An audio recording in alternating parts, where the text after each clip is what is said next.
Hoy es un día que explica todo eso. Hoy es aniversario del suicidio de Nisman, que es el momento en el que Macri empieza a ser presidente. Ese mismo día cambiaba el país. Y la consecuencia final ha sido esta presencia de Milei. Vos pasás este audio, cualquiera que pases, es todo un mamarracho. La manera de hablar, la cantidad de datos absurdos que dio, la recurrencia a temas ya superados de alguna manera, la estupidez de que el mundo está amenazado por el socialismo, pobre socialismo, el capitalismo lo ha apaleado para desgracia del mundo. Todo lo que él dice, la felicidad del mundo son, cada 5 segundos se muere un niño de hambre. Y él está hablando de la felicidad que dio el capitalismo al mundo. Es una vergüenza. A mí me abochorna profundamente Milei, pero mucho más que Milei los votantes. Yo estoy tratando de lograr esquivar cualquier posibilidad de que una persona se acerque y me diga, yo lo voté, pero ahora no quiero saber nada con los arrepentidos del voto de Milei. De verdad que si pueden evitarse decírmelo, muchísimo mejor todavía, porque es muy indignante. Que simplemente por odio hayan caído en semejante trampa. Sí, un voto que es heterogéneo, ¿no? Es un voto heterogéneo, digamos, que yo entiendo tu enojo, pero el voto a Milei no es un voto unificado, no es solamente el que odia, ¿no? También es aquel que no recibió respuestas durante mucho tiempo, también es aquel al que lo construyeron estos monopolios mediáticos para que no le importe que el kilo de arroz valga 6.000 pesos e igual lo vote a Milei. No, también es el que construyeron desde la construcción Nisman, Ruta del Dinero K, Cristina Chorra, etcétera. O sea, tiene una heterogeneidad que hace imposible que decirle no sé, que no se me acerque el votante de Milei, no lo veo así. Porque el votante de Milei es el otro nuestro también. Nosotros tenemos responsabilidad en lo que pasó. La autocrítica famosa a mí me enferma porque la explicación es muy sencilla. Te digo hoy que se cumplen 8 años del suicidio de Nisman. Esa mañana empezaba otro país. Ese año derribaron a la democracia. Ese año pusieron a Macri. Ese Macri hizo cualquier disparate con el país que no pudo arreglar a Alberto Fernández, que no es el principal responsable de ninguna manera de toda la desgracia que tenemos ahora. En ancas de todo aquello que ocurrió, de todo lo que inventaron los medios de comunicación y lo que yo llamo la mafia mediática y también la mafia del establishment, determina la locura y el envenenamiento del país. No hay un solo voto racional de Milei. Nadie puede decir, yo lo voto a Milei porque va a hacer tal cosa, porque todo lo que anunció, además, era un verdadero desastre. La gente prefería el desastre, por eso yo no quiero saber nada con un votante de Milei. Es que no hay, porque prefirieron el desastre, y el desastre que no hay un votante de Milei. Era para los hijos, era para todo lo que está enfermando hoy día la Argentina. No hay un votante de Milei, pero es un debate que lo vamos a seguir porque ahora te despido, ¿te parece?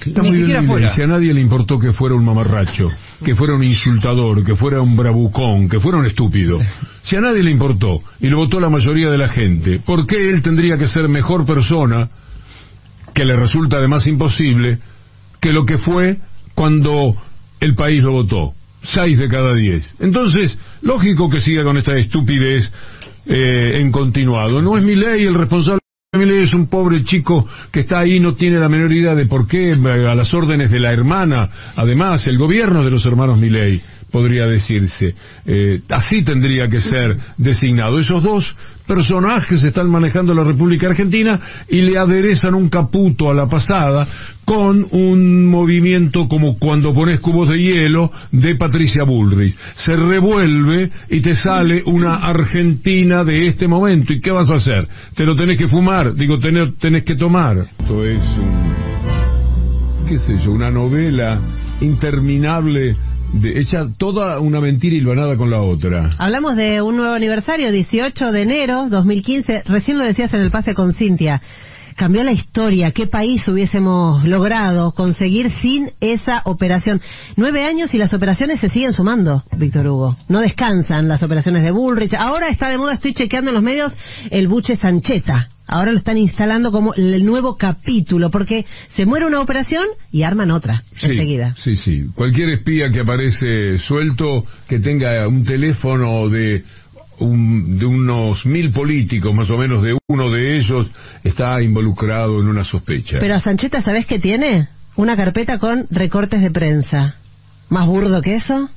Y Víctor Hugo, relato que se sostiene, que se superpone con otros y que es reactualizado cada vez que la circunstancia política lo amerita. Por eso anteponemos este tema hoy a lo que fue el discurso de Milei ayer. Qué vergüenza, qué tristeza, qué bochorno, cómo no se sienten de alguna manera responsables los que votaron a ese disparate, los que hicieron este mamarracho tan grande, que además nos ha visto todos los días en lo que dice, en lo que hace, cuando pasa, cruza, aparece con su pelo, aparece con sus disparates, aparece con su soncera, y encima recordás su grosería, su agresividad, los disparates que dijo y que pese a todo lo votaron, y no lo podés soportar eso. Y ¿sabés cuándo me duele a mí? Cuando me recuerda y se me viene la peluca de él cuando voy al súper, cuando voy a comprar, cuando me viene la factura ahora de la prepaga y estoy temblando porque en unos meses van a llegar los tarifazos. 54% aumentaron los precios mayoristas en el mes de diciembre. Técnicamente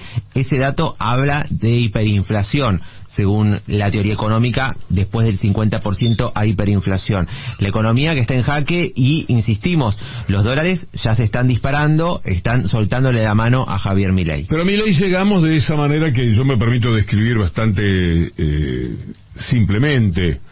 Una opacidad de la democracia total en 2015, año de las elecciones, había que cambiar ese gobierno había puesto al país dentro de lo que llamamos el estado de bienestar. No hay un solo oyente que esté en estos momentos escuchando el programa que pueda negar que estaban todos jubilados, que estaban con el sueldo más alto de América Latina y que todos vivían muchísimo mejor, pero mucho mejor de lo que sucedió después. Y que vino Macri y manejó tan mal al país que terminó perdiendo en las PASO por 20 puntos. Mirá el desastre que habrá hecho con todos los medios de comunicación, etcétera, a su favor.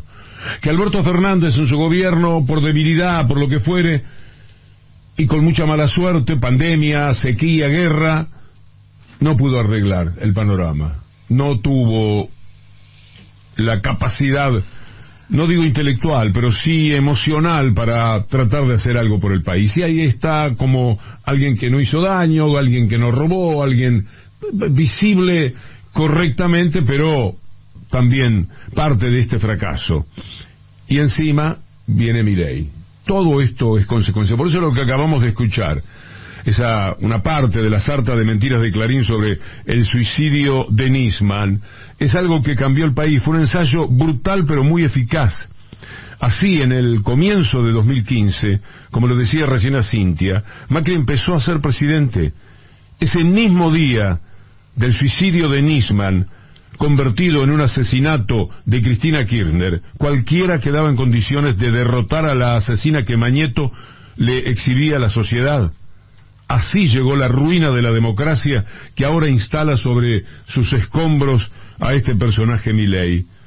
El 18 de enero del 2015 Clarín empezó un ejercicio de poder que luego le permitió ensayar cualquier falacia sabiéndola destinada al éxito. Por eso vinieron miles de mentiras. Si saben que le sale bien. Aquel día, sin un solo elemento a favor de la hipótesis de un crimen, comenzaron una tarea que sigue. Cada año en estos días de enero aparece un espía, aparece cualquier cosa al que vinculan aún con la idea del crimen. Infatigables hicieron del periodismo de guerra, como lo autodenominaron, periodismo coprofílico, como le llamó el Papa. Ustedes saben lo que quiere decir. Hicieron de la falsedad una creación diabólica con ese periodismo, que envileció y que envenenó a la sociedad. Como la puerta de Nisman estaba cerrada y ni su madre pudo abrirla, después de ir a buscar la llave a su propia casa y recurrir a un cerrajero para abrirla, inventaron que la puerta estaba abierta, eso que escuchábamos recién.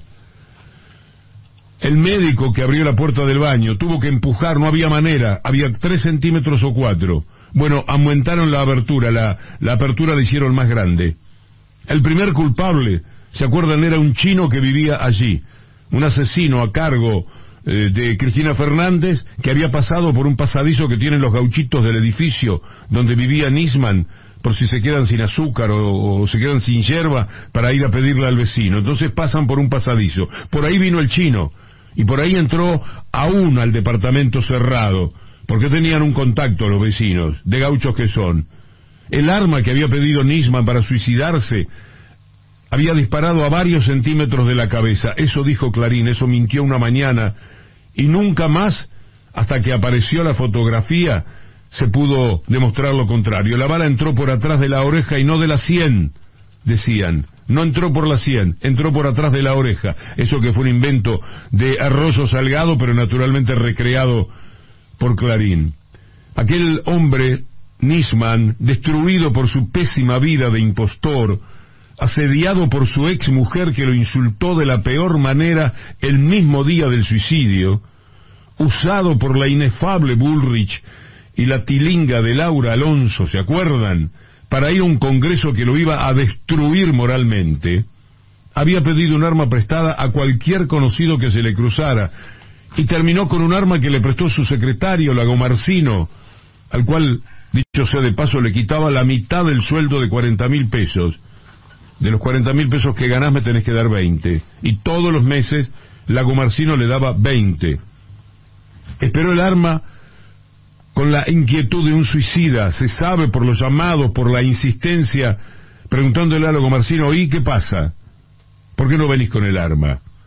Miró la computadora en la mañana del suicidio como en la despedida de lo que era un suicida, y su autodestrucción lo puso frente al espejo de su baño, despidiéndose con un revólver en la cabeza, solo, en su departamento, con la llave por dentro, sin una sola persona avistada por las cámaras del ascensor del edificio, ni las cámaras de todo Puerto Madero, abandonado por los espías, cuestionado por su mujer, con los jueces que dijeron de inmediato que la denuncia era un disparate, la denuncia contra la presidenta no tenía el mínimo sentido, esperando el encuentro en ese congreso hostil al que no iba a poder dar solo una explicación.